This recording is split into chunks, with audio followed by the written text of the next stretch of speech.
이현주 목사님이 쓰신 이 한 송이 이름 없는 들꽃으로라는 책을 보면 오늘 본문을 기반으로 해서 만든 이야기가 나옵니다.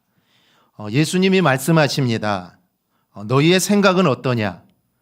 어떤 사람에게 양 100마리가 있었는데 그 중에 한 마리가 길을 잃었다고 하자. 그 사람은 99마리를 산에 그대로 둔 채 그 길 잃은 양을 찾아 나서지 않겠느냐. 그러자 냉정한 이성을 가진 장사꾼이 이렇게 대답합니다. 그건 어리석은 짓입니다. 99마리를 산에 그대로 두고 한 마리를 찾아 나서다니요. 그 한 마리를 찾으려다 99마리를 다 잃어버릴 수도 있지 않겠습니까? 합리적인 경영론에서 있을 수 없는 일입니다. 그 목자는 머리가 돌았군요. 그런데 그 사람의 아들이 삼형제인데 어느 날 하나를 잃어버렸습니다. 그때 주님이 너의 생각은 어떠하냐? 다시 묻자 그는 이렇게 대답하죠. 그 목자의 심정은 이해가 갑니다. 저도 얼마 동안은 잃어버린 자식의 모습 말고는 아무것도 눈에 들어오지 않았으니까요. 그러나 언제까지나 그 아이에게만 매달릴 수 없습니다. 저에겐 두 아들이 남아 있으니까요. 사람은 어쩔 수 없이 냉혹한 현실로 돌아와야 합니다. 무정한 아비라고 비난받아도 어쩔 수 없어요. 그러던 어느 날 그가 깊은 산속에 들어갔다가 그만 길을 잃어버리고 말았습니다. 여기저기 헤매다가 가시나무 우거진 바위 벼랑에서 발을 헛디게 되죠. 겨우 바위 끝에 매달려 그는 소리 지릅니다. 주님, 당신은 99마리를 버려두고 한 마리를 찾아 나서겠다고 하셨지요. 당장 이리로 와주십시오. 결코 중도에 포기하지 말아주세요. 어리석은 목자, 무정한 아비라는 비난을 받더라도 제발 저를 버리지는 마옵소서.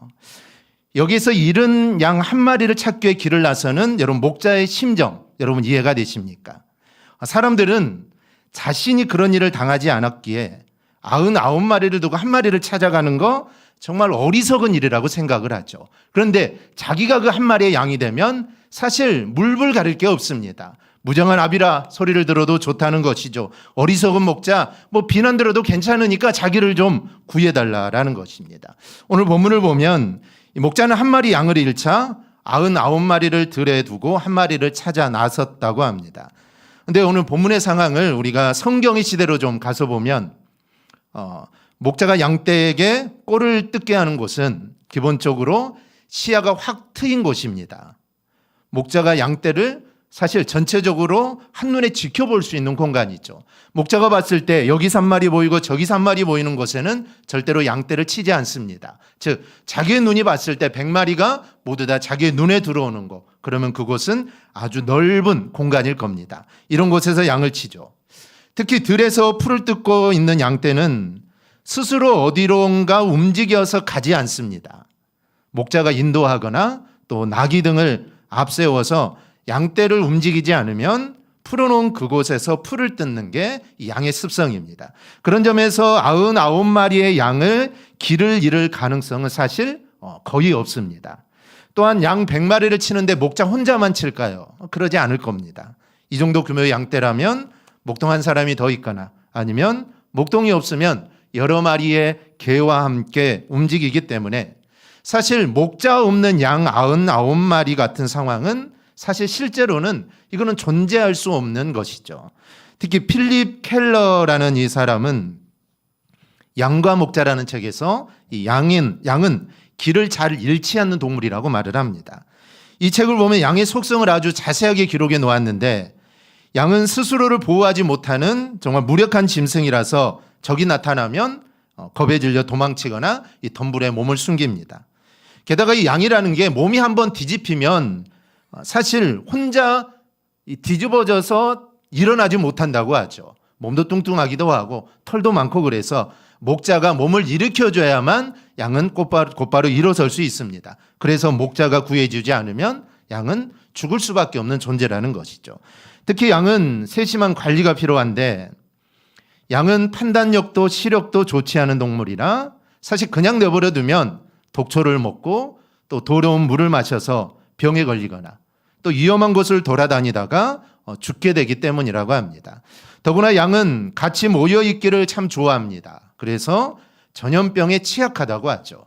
한마디로 목자 없으면 살 수 없는 동물이 바로 이 양입니다.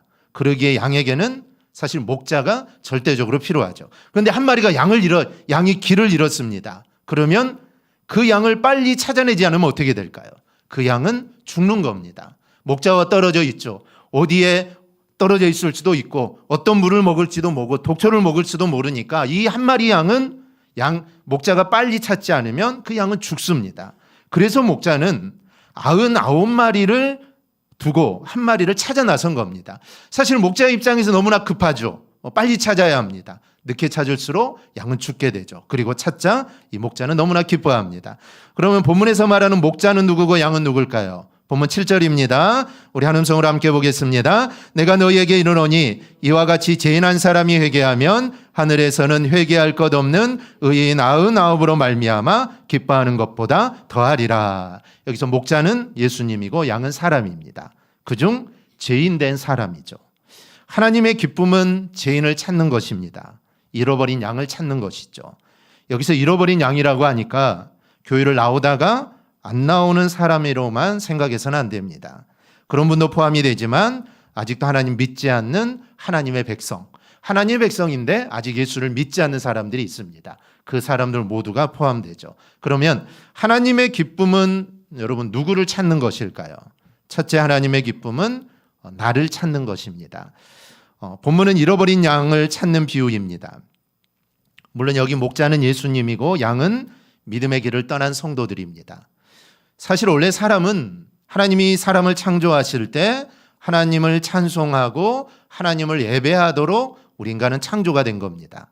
사람은 원래 하나님의 자녀로 창조가 된 것이죠. 이것이 창세기 기록된 말씀이고 에베소서 1장 4절에서 6절에 또 기록된 말씀입니다. 우리 4절에서 6절 우리 함께 보겠습니다.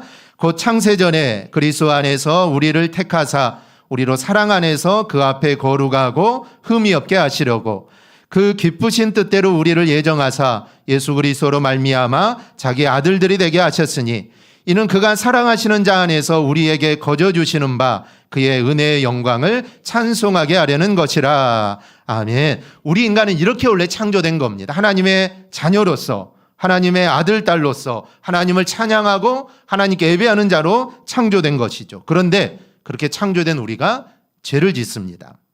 내 마음대로 살고 내 뜻대로 살고 죄를 지어서 하나님의 영광을 가리게 되죠. 그리고 나를 창조하신 하나님과 멀어지게 됩니다. 그런데 우리는 나는 그런 적이 없다라고 하죠. 사람은 사실 대부분 자신에 대해서는 남에 대해서는 엄격하죠. 근데 자신에 대해서는 사실 무한 긍정적인 생각을 합니다. 그래서 죄를 짓고도 그 죄를 잘 인정하지 않죠. 믿음으로 살지 않으면서도 그걸 잘 인정하지 않습니다. 이 마태복음 25장에 보면 마지막 때에 주님이 믿음의 사람들에게 이렇게 말합니다. 내가 굶주리고 병들고 갇혔을 때 먹을 것을 주고 돌아보고 찾아주었다. 주님 이렇게 말씀을 하죠. 믿음의 사람들에게. 그러자 그들이 37절에서 이렇게 말합니다. 주여 우리가 어느 때 주께서 줄이신 것을 보고 음식을 대접하였으며 목마르신 것을 보고 마시게 하였나이까. 즉 자신들은 그렇게 한 적이 없다라는 것이죠. 그런데 악인들을 향해서는 내가 굶주리고 병들고 갇혔을 때 먹을 것을 주지 않았고 너희가 나를 돌보지 않았다. 이렇게 말을 하자 악인들이 44절에서 이렇게 말합니다. 우리가 어느 때 주께서 줄이신 것이나 목마르신 것이나 나그네 되신 것이나 헐벗으신 것이나 병드신 것이나 옥에 갇히신 것을 보고 공양하지 아니하더이까. 그런 적이 없다라는 것이죠. 믿음의 사람들은 그렇게 했지만 자신들은 그걸 한 것이 없다라고 하지만 악인들은 하지 않았고 우리가 언제 그랬냐라고 이렇게 말을 합니다. 의인들은 사실 선을 행하고도 한 적이 없다라고 말하는데 악인들은 자기들은 악하게 산 적이 없다라고 이렇게 말을 합니다. 그런데 때로 이 악인처럼 우리도 언제 주님을 외면하고 내가 어려운 사람을 외면한 적이 언제 있냐라고 우리가 그렇게 말하기도 합니다. 그래서 스스로 자신은 대단한 의인인 것처럼 우리는 말하기도 합니다. 그런데 그렇게 말하다 보면 사실 내가 좀 괜찮은 사람처럼 느낍니다. 나는 그렇게 한 적도 없고 나는 정말 잘했다라고 스스로 생각하다 보면 그래 나는 그 정도면 됐지. 나는 의인이야 라고 스스로 이렇게 생각을 하게 되죠. 그러나 이것은 자신에게 속는 것이고 여러분 마귀에게 속는 겁니다. 믿음의 사람들은 모두가 자기가 악인임을 고백한 사람입니다. 나는 죄인 중에 죄수요? 이렇게 고백하지 않았습니까? 사실은 그러지 않지만 그렇게 고백하는 것입니다. 선한 것이 없고 주님을 위하여 무엇을 한 일도 없다라고 말합니다. 그래서 늘 주님의 긍휼을 구하고 주님의 은혜를 구하고 그러니까 늘 주님과 가까이 할 수 있는 겁니다. 그런데 악인은 그 반대죠. 그러면서도 자신은 주님에 가까이 있다라고 말을 합니다. 그러나 절대로 그렇지 않습니다. 그러니 우리는 언제나 우리 자신을 여러분 돌아볼 줄 있어야 합니다. 의인의 특징과 악인의 특징을 보면서 여러분 나는 과연 어떤 사람입니까? 우리는 대부분 악인의 특징을 우리는 가지고 있습니다. 그래서 주님은 그런 나를 지금 찾고 계신 겁니다. 즉 악인의 모습으로 살아가고 정말 말로는 의인이요 말로는 선하고 말로는 잘 하나님을 따른다고 살지만 실제는 그렇게 살지 못하기 때문에 하나님이 우리를 찾는 겁니다. 하나님이 나를 구원해 주셔서 내가 하나님의 백성, 하나님의 자녀가 되었는데 그래도 하나님은 나를 찾는다는 것이죠. 한번 구원해 줬으니까 이제 더 이상 사실은 찾을 필요가 없습니다. 우리 모두 하나님의 백성이지 않습니까? 하늘나라로 유업을 다 받은 자들입니다. 그러니 사실 하나님이 찾을 필요가 없는데 그런데도 하나님은 지금 나를 찾는다는 것이죠. 그런 나를 찾아서 내가 믿음의 길에 바로 설 때 우리 하나님은 너무나도 기뻐하신다라는 겁니다.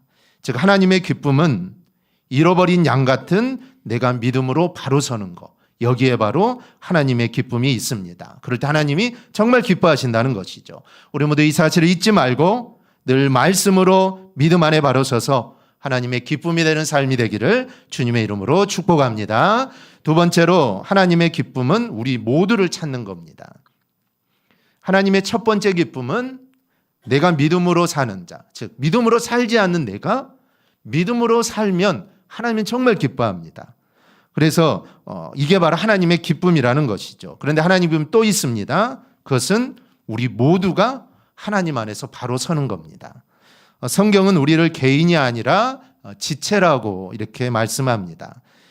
성경에서 성도들을 가르치는 말 중에 특별한 말이 있는데 그게 바로 형제입니다. 형제. 이 형제라는 단어가 특별한 이유는 형제라는 단어의 헬라어 아델포스라는 단어 때문입니다.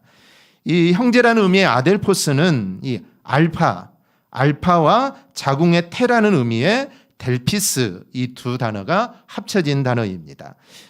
알파는 하마라는 말의 축약형으로 연합을 의미합니다. 따라서 성경에서 우리를 형제라고 부를 때는 하나님의 아들이신 예수 그리스도와 연합된 하나님의 자녀들을 지칭합니다. 즉 이 말은 한 자궁에서 나왔다는 의미입니다. 한 자궁에서 나온 사람은 형제가 되는 것이죠. 즉 우리가 바로 그런 자들이라는 것이죠. 그래서 아델포스는 예수의 피를 나눈 한 가족이라는 그런 뜻입니다. 히브리서 2장 11절은 주님이 우리를 형제라고 부르기를 부끄러워하지 않으신다라고 말씀을 합니다. 거룩하게 하시는 분과 또 거룩하게 된 사람들이 사실 모두 다 하나님 안에서 나왔기 때문에 예수님 우리를 형제라고 부르는 것입니다. 그래서 그것을 조금도 부끄러워하지 않는다는 것이죠. 이렇게 주님은 우리를 형제라고 부르십니다. 그럼 우리들 사이는 뭘까요? 성경은 우리가 서로 지체다라고 이렇게 말을 합니다. 고린도전서 12장 12절을 보면 몸은 하나인데 많은 지체가 있고 몸은 지체가 많으나 한 몸인가 같이 이렇게 말을 합니다. 우리 역시 서로 하나라는 것이죠. 그래서 26절을 보면 한 몸이기 때문에 고통을 받으면 모든 지체가 함께 고통을 받고 한 지체가 영광을 얻으면 모든 지체가 함께 즐거워한다라는 것이죠. 왜냐하면 한 지체이기 때문입니다. 여러분 손가락이 아프면 사실 온몸이 아프죠. 손가락만 아픈 건 아닙니다. 다 아프죠. 마찬가지입니다. 우리는 모두 지체이기 때문에 한 지체가 아프면 함께 아파해야 이게 정상입니다. 그래야 지체가 되는 것이죠. 지체가 아니면 한 지체가 아니고 한 하나님 안에서 나지 않았다면 다른 사람이 아프면 내 아픔이 될 수가 없죠. 모르는 사람이 아파하는데 내가 같이 아파할 이유가 없습니다. 모르는 사람이 즐거워하는데 그냥 한번 즐거워해 줄 수는 있지만 그 즐거움이 마치 나의 즐거움처럼 함께 즐거워할 수는 없는 것이죠. 근데 우리는 한 지체라는 것입니다. 한 사람이 아프면 내가 아파하고 한 사람이 영광을 받으면 그 영광이 마치 나의 영광인처럼, 내 기쁨인처럼 우리는 함께 기뻐하고 함께 슬퍼할 수 있는 그런 지체가 되어야만 이게 하나가 될 수 있다라는 것이죠. 그러니 주님을 떠난 지체가 있다면 그 사람을 찾고 찾는 것은 사실 너무나 이거는 당연한 일입니다. 우리 모두는 살면서 사실 잃은 양이 되기도 합니다. 그때마다 주님이 찾아주셔서 우리가 지금 주님 곁에 있는 것이죠.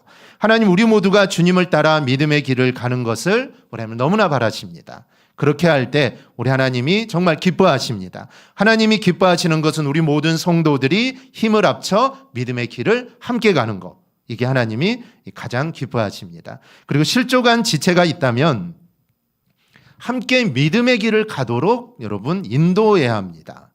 이렇게 모든 교우들이 한 사람도 빠짐없이 함께 믿음의 길을 가는 것, 이게 바로 우리 하나님의 기쁨입니다. 셋째는 길을 잃은 사람을 찾는 것이 하나님의 기쁨입니다. 잃은 양은 교회 나오다 안 나온 사람이기도 하지만 오늘 본문에 말하는 잃은 양은 1, 2절에서 말씀하는 대로 서기관과 바리새인들입니다.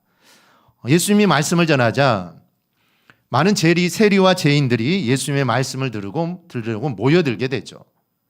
그러나 바리새인과 서기관들은 이 사람이 죄인들을 환영하고 함께 음식까지 먹는다라고 하면서 투덜댑니다. 예수님을 비판하죠. 그런 바리새인들과 서기관들을 보며 예수님은 잃어버린 비유 3가지를 말씀합니다. 그 첫 번째가 잃어버린 양의 비유고, 두 번째는 잃은 드라크마 비유, 세 번째는 집을 나간 탕자의 비유입니다. 이 비유를 보면 주님은 바리새인과 서기관들을 잃은 양으로 보고 계셨다라는 점을 우리는 알게 됩니다. 사실 이들은 하나님을 가장 잘 믿는다는 사람들입니다. 그리고 자타가 인정하는 사람이죠. 누가 물어보더라도 이 사람들은 하나님을 잘 섬기는 사람입니다. 그런데 이들은 언제부턴가 그들의 신앙이 외식, 즉 보여주기 신앙으로 그들은 변질되기 시작합니다. 사실 처음부터 그랬던 건 아니죠. 이 바리새인, 구별된 자, 그들은 구별해서 우리가 하나님을 잘 섬기자라는 의미에서 그들은 바리새인 파를 만든 것이죠. 처음에는 좋았습니다. 구별되게 하나님을 잘 섬겼지만 어느 순간부터 이게 외식, 보여주는 모습으로 이게 바뀌어가 버리기 시작합니다.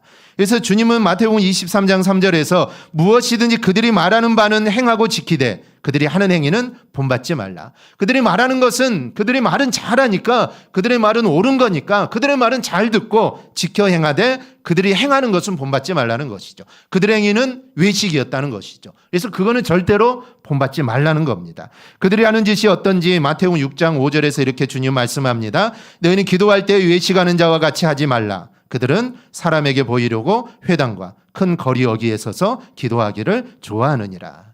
그들은 마음에는 온갖 제약이 가득한데 겉으로는 그렇지 않는 것처럼 거룩한 척 위선적인 행동을 하면서 남을 정죄합니다.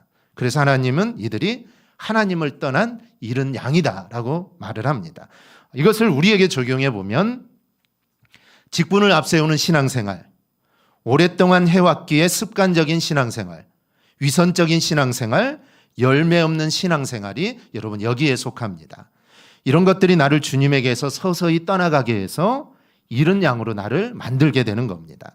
이 세상에 있는 불신자도 하나님이 잃어버린 잃은 양입니다.